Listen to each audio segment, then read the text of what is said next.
आज मेरी शादी आंचल नाम की एक बहुत ही ज़्यादा सुंदर लड़की से हुई थी। वह ना सिर्फ सुंदर थी बल्कि खुश मिजाज भी थी। मेरे दोस्त कहते थे कि मैं बहुत खुश नसीब हूँ। मुझे हमेशा से ही सुंदर पत्नी चाहिए थी। मेरी माँ भी जब रिश्ता देख रही थी तो यही कहती कि लड़की सेहत के हिसाब से अच्छी होनी चाहिए। मुझे लगा कि शायद मेरी माँ ये सब इसलिए कहती हैं क्योंकि वह चाहती हैं कि जल्दी जल्दी उन्हें दादी बना दिया जाए। लेकिन मुझे नहीं पता था कि मेरी माँ का इन सब के पीछे मकसद क्या है। वह तो मुझे तब पता चला जब शादी को 3 महीने गुजर गए। मेरे घर में ज़्यादा लोग नहीं थे।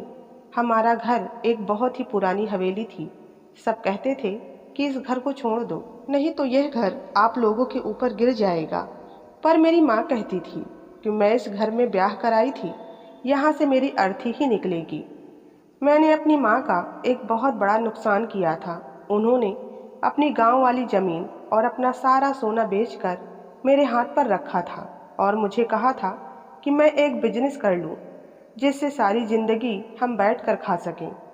लेकिन हमारा बिजनेस नहीं चला और ना ही सिर्फ नुकसान हुआ बल्कि कर्जदार हमारे पीछे पड़ गए। फिर सोचा कि शादी कर लेता हूँ तो लड़की दहेज में कुछ ना कुछ ज़रूर लाएगी तो कर्जदारों के मुंह बंद हो जाएंगे। लेकिन लड़की भी दहेज में कुछ ज़्यादा लेकर नहीं आई, पर फिर भी जो पैसे उनके माँ बाप ने दिए थे उससे मैंने कर्जदारों का मुंह बंद कर दिया। अब मेरी माँ ना सिर्फ मुझे दिन रात बातें सुनाती थी बल्कि कहती थी कि तुझ पर मैं ज़िंदगी में कभी भरोसा नहीं करूँगी। तब मैं कहता कि आपकी ज़िंदगी रह कितनी गई है और आपके पास अब है ही क्या। वह कहती कि हवेली तो मेरी है, मैं तेरे नाम करके नहीं जाऊंगी। मैं हंसता और कहता कि फिर किसके नाम करके जाओगी ये हवेली। आंचल अच्छी लड़की थी, वह मेरी ज़िंदगी में आ गई। पर हमारी शादी की रात हम दोनों ही बहुत थके हुए थे और वो मुझसे बातें करते हुए ही सो गई। सुबह वो अपने घर वालों के पास गई, यह भी हमारी रस्म थी। उसके बाद शाम को वापस आ गई तो शाम में ही मेरी माँ ने मेरी पत्नी से कहा कि तुम्हारी शादी ब्याह के फंक्शन में मैं बहुत ज़्यादा थक गई हूँ, मेरी टांगों में बहुत ज़्यादा दर्द है। रात को मेरे कमरे में आ जाना और आके पाँव दबा देना। आंचल को इस बात से कोई दिक्कत नहीं थी। उसने कहा, जी मम्मी जी, मैं आ जाऊंगी। लेकिन मैंने कहा कि आज की रात तो हमारी रात थी, अब तुम वहाँ जा रही हो। तो उसने कहा कि वह भी तो आप ही की मम्मी है, मेरी तो नहीं है, और अभी शुरू शुरू के दिन हैं। अगर मैं उनकी बात नहीं मानूंगी तो उनके दिल में मेरे लिए जहर पनपने लगेगा। आधे घंटे तक वापस आ जाऊंगी। मैंने कहा कि ठीक है, आधे घंटे तक तुम्हारी दूरी बर्दाश्त कर लूँगा। और दिल में भी यही सोचा कि अच्छी बात है, मेरी पत्नी अगर मेरी माँ की सेवा करती है तो मुझे उसे रोकना नहीं चाहिए, नहीं तो घर का माहौल खराब होगा और परेशानी मुझे ही होगी। पर यह क्या, मेरी पत्नी कमरे में गई तो वापस आने का नाम ही नहीं ले रही थी। यहाँ तक कि 2 से 3 घंटे गुजर गए। मैं अपनी माँ के कमरे की तरफ गया। ये हवेली थी तो कमरे काफ़ी दूर दूर बने हुए थे। मेरा कमरा एक कोने में था तो उनका दूसरे कोने में। मैंने देखा कि अंदर से कोई आवाज़ नहीं आ रही थी। ऐसा लगता था कि वे दोनों ही सो गई थी, इसलिए मैंने उनको जगाना जरूरी नहीं समझा। ऐसा लगा कि उन्हें जगाऊंगा तो अजीब लगेगा। मैं वापस आकर अपने कमरे में सो गया। सुबह मेरी पत्नी जब कमरे से बाहर निकली तो उसकी तबीयत बहुत ख़राब लग रही थी। इससे पहले कि मैं उससे पूछता कि तुम रात को वापस क्यों नहीं आई, मेरी माँ ने कहा इसकी तबीयत अचानक से ख़राब हो गई थी तो यह मेरे कमरे में ही सो गई। मैंने कहा कि अगर तबीयत ज़्यादा ख़राब थी तो मुझे बता देते। तो माँ कहने लगी कि नहीं, इतनी भी ख़राब नहीं थी, और फिर मैं भी तो उसकी कुछ लगती हूँ। मैंने उसकी नज़र उतारी तो वह ठीक हो गई और बस उधर ही सो गई। मेरी पत्नी के चेहरे से लग रहा था कि जैसे बात कुछ और है। मैं सवाल उससे करता था, जवाब मेरी माँ देती थी। यह दिन भी इसी तरह गुजर गया। फिर 1-2 दिन ऐसे थे जिसमें मैं अपनी पत्नी के साथ समय बिताना चाहता था, लेकिन मुझे समय नहीं मिल रहा था क्योंकि कर्जदार पहले ही मेरे सर पर थे। मेरी पत्नी और माँ अभी तक एक दूसरे के साथ ठीक जा रही थी।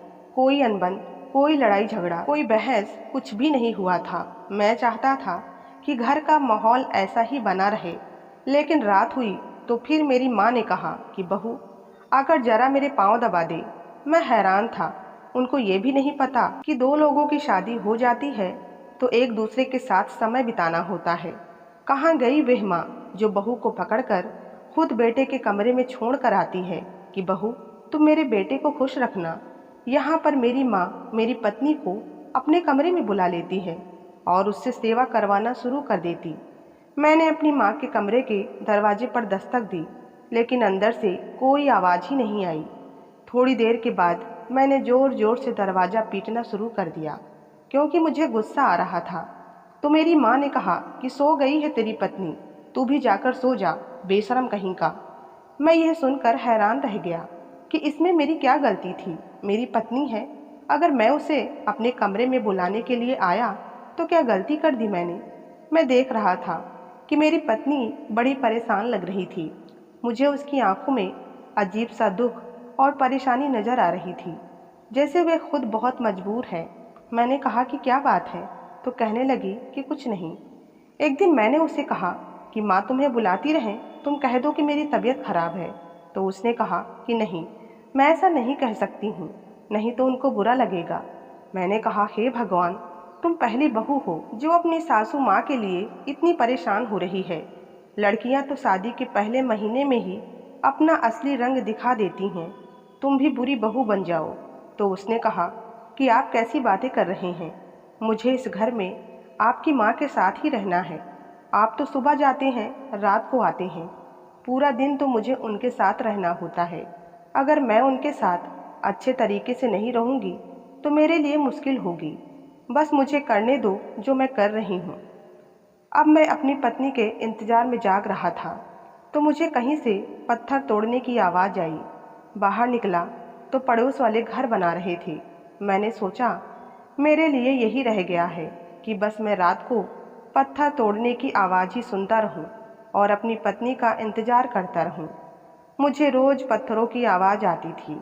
अब तो मैंने सोचा था कि मैं उन लोगों से कहूँगा कि आप लोग रात के समय काम क्यों करते हो, दिहाड़ी पर काम क्यों नहीं करते। अब तो हमारी पूरी गली में ही नए नए घर बन गए थे, बीच में सिर्फ हमारा अजीब और खौफनाक सा ये घर था। ऐसा लगता था कि भूत बंगला है। अब मेरे पास एक ही चारा था कि मैं अपनी माँ से बात करता हूँ। मैंने उनसे बात की। मैंने कहा कि मम्मी, ये आंचल को रात को क्यों अपने कमरे में बुला लेती हो। मेरी माँ तो पहली बात पर ही ऐसे गुस्सा हो गई जैसे मैं यही बात बार बार कर रहा हूँ। कहने लगी कि बूढ़ी औरत हूँ, मेरी टांगें जवाब दे रही हैं। लोगों के घरों में काम कर करके मैंने तुझे पाला, जमीन खरीदी, जेवर बनाया, वह सब भी तूने लुटा दिया। अब अगर मैं तेरी बीबी से अपने पैर दबवा लेती हूँ तो इसमें भी तुझे आपत्ति है। पैर दबाती है तो नींद आ जाती है, फिर उसको नींद आ जाती है तो वो भी वहीं पर सो जाती है। जा जाकर अपनी पत्नी से बात कर, मेरा दिमाग ना खराब कर। मैं तो शादी करके फंस गया था, ना इधर का रहा और ना उधर का रहा। दोनों औरतों के बीच में मेरा सैंडविच बन गया था। मैंने अब भगवान की ओर देखा और कहा कि तू ही मेरी मदद कर। शाम हुई तो मेरी पत्नी को चक्कर आ गया और वो बेहोश हो गई। मेरी माँ कहने लगी कि लगता है कोई खुशखबरी है। मैं दिल में सोचने लगा कि खुशखबरी क्या हवा में आएगी, कोई खुशखबरी नहीं है, वैसे ही तबीयत खराब हो गई होगी। मैं अपनी पत्नी को डॉक्टर के पास ले जाना चाहता था, लेकिन माँ कह रही थी कि डॉक्टर के पास ले जाने की ज़रूरत नहीं है, अभी ठीक हो जाएगी। उसने मेरी पत्नी के चेहरे पर पानी की छींटे मारी, उसे लाल मिर्च भी सुंघाई, पुदीने के पत्ते भी सुंघाए, लेकिन वो उठ ही नहीं रही थी। ज़्यादा बीमार हो गई थी शायद। मैं उसे डॉक्टर के पास ले गया। हमारे मोहल्ले के करीब एक लेडी डॉक्टर बैठती थी। वहाँ जाकर मेरी पत्नी को होश आ गया तो मैंने कहा कि चेकअप करवा लेते हैं, अब आए हैं तो पता भी चले कि ये सब हुआ क्यों था। पर वे कहने लगी कि नहीं नहीं, मैं नहीं जाऊंगी। डॉक्टर ने उसका चेकअप किया और जब वो बाहर आई तो डॉक्टर ने मुझे अजीब सी नज़रों से देखा। कहने लगी कि आजकल के मर्दों का तो कोई हल नहीं है। मैंने कहा कि क्यों डॉक्टर, क्या हुआ। तो कहने लगी कि तुमने इससे बहुत ज़्यादा मुश्किल काम करवाया है। इस बेचारी को चक्कर आ गए, इसका बीपी लो हो गया और ये बेहोश हो गई। और जिस तरह से ये होश में नहीं आ रही थी, अगर इसी तरह कुछ वक्त ज़्यादा गुजर जाता तो बहुत बड़ी प्रॉब्लम हो जाती। अपनी पत्नी को कुछ दिन आराम भी करने दिया करो, उसके पीछे न पड़े रहा करो। ये मोहल्ले में बैठने वाली लेडी डॉक्टर थी। मोहल्ले की औरतों को बर्दाश्त करती थी, शायद इसीलिए इसकी जबान कड़वी थी। लेकिन ये जो बात कह रही थी, मैं समझ गया था कि उसका इशारा किस तरफ है। वह कहना चाहती थी कि आप अपनी पत्नी के साथ ज़्यादा समय नहीं बिताया करें, उसे थोड़ा आराम करने दिया करें। पर उसे कौन बताता कि यहाँ पर तो आराम ही आराम चल रहा है। पर यह सोचकर मैं हैरान हुआ कि अगर ऐसी बात है तो फिर डॉक्टर ने ये सब क्यों कहा कि मेरी पत्नी को आराम करने की ज़रूरत है और उसके साथ कुछ ज़्यादा ही हो रहा है, जबकि वह तो अभी तक ठीक से मेरी हुई भी नहीं थी, मेरे पास भी नहीं थी। अगर मैं अपनी पत्नी के बारे में सोचता तो वह अच्छी लड़की थी, खूबसूरत थी। मैं आता तो मुझे खाना खिलाती और शाम तक हम लोग एक दूसरे के लिए बेचैन हो जाते। लेकिन जैसे ही रात होती तो मेरी माँ उसे अपने कमरे में बुला लेती थी। और आजकल मैं देख रहा था कि मेरी पत्नी के चेहरे पर अजीब सा डर था। वह हमेशा डरी डरी रहती थी। एक दिन मुझे कहने लगी, आपको मुझसे कितना प्यार है? तो मैंने कहा, बहुत ज़्यादा। तो उसने कहा, फिर भी कितना, बताइए ना।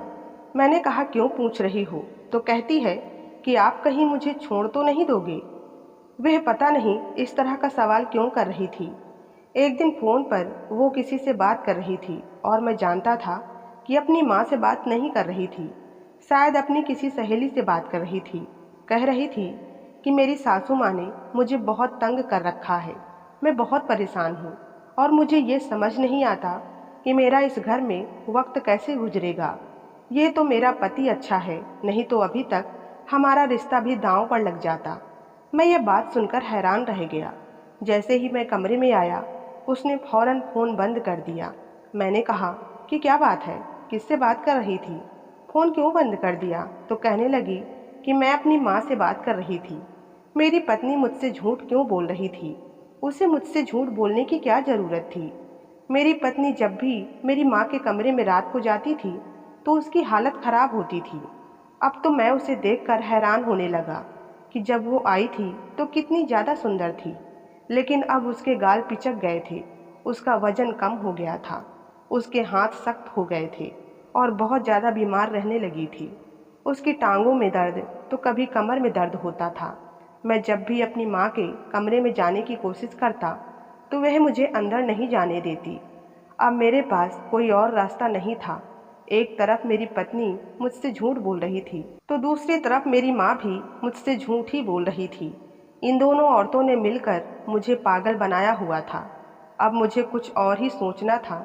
जो कुछ भी हो रहा था, मेरे दिमाग में एक खुराफाती प्लान आ गया। एक दिन मैंने सुबह ही अपनी पत्नी और माँ से कहना शुरू कर दिया कि आज मैं शहर से बाहर जा रहा हूँ, और फिर मैं जाकर अपनी माँ के कमरे में छुप गया। मैं अपनी माँ के कमरे में पहले भी आ चुका था, लेकिन आखिरी दफ़ा कब आया था मुझे याद नहीं। इस घर की दीवारों के रंग कब से खराब हो चुके थे। एक बार हमने ठीक करवाए थे पर फिर से खराब हो गए, इसीलिए दीवारों पर बड़े बड़े पर्दे लगाए गए थे। मुझे नहीं पता था कि मेरी माँ इतनी जल्दी कमरे में आ जाएगी, लेकिन शायद वह कमरे से कोई चीज़ उठाने के लिए आई थी। मुझे फौरन से छुपना पड़ा, तो मैं एक पर्दे के पीछे छुप गया। मुझे पता था कि यह जगह छुपने के लिए अच्छी नहीं है, शायद मुझे इससे ज़्यादा अच्छी जगह पर छुपना चाहिए था, लेकिन मैं और क्या करता, मेरे पास और कोई रास्ता नहीं था। मेरी माँ ने पूरी ज़िंदगी इसी कमरे में गुजारी थी। उसे बेवकूफ़ बनाना इतना भी आसान नहीं था। मैं भगवान से प्रार्थना करने लगा कि मेरी माँ पहले ही मुझ पर विश्वास नहीं करती थी, इसके बाद वह मुझ पर बिल्कुल भी विश्वास नहीं करेगी और शायद मुझे घर से भी निकाल देगी। जैसे ही शाम हुई, मेरी माँ कमरे में फिर से आई और फ़ोन पर किसी से बात करने लगी। कहने लगी कि मुझे 9 लक्खा हार चाहिए, हाँ वो भी अपनी बहू के लिए। थोड़ी देर बाद ही माँ किसी और से भी फ़ोन पर बात करनी शुरू कर दी। कहने लगी कि बड़ा वाला फ्रिज चाहिए, वही फ्रिज जिसके 2 दरवाजे होते हैं, यानी कि डबल डोर फ्रिज की बात करी जा रही थी। डबल डोर फ्रिज कौन सा सस्ता था, बहुत ज़्यादा महंगा था। मेरी माँ क्यों इतनी महंगी चीज़ों के ऑर्डर दे रही थी? जबकि हमारे पास तो कुछ भी नहीं था। थोड़ी देर के बाद मेरी पत्नी भी कमरे में आ गई। माँ ने कहा कि वैसे तो यह काम रात को करते हैं, लेकिन अब तेरा पति तो घर पर है नहीं, तो अब क्या रात क्या शाम, चल शुरू करते हैं। वैसे भी आज आखिरी दिन है, तूने बहुत ज़्यादा मेहनत की है, इसीलिए मैं तुझे बहुत बड़ा इनाम दूंगी। मैंने अभी तेरे इनाम का ऑर्डर भी दे दिया है। मुझसे अकेले यह काम नहीं होना था, तू मेहनत ना करती तो ये सब कुछ कैसे होता। मेरी पत्नी ने कहा कि आप अपने बेटे से भी ये काम करवा सकती थी ना। तो मेरी माँ कहने लगी कि नहीं, मुझे उस पर बिल्कुल भरोसा नहीं है, उसकी ज़बान बहुत ढीली है, वह तो इस बात को राज नहीं रख पाता और सब कुछ बर्बाद हो जाता।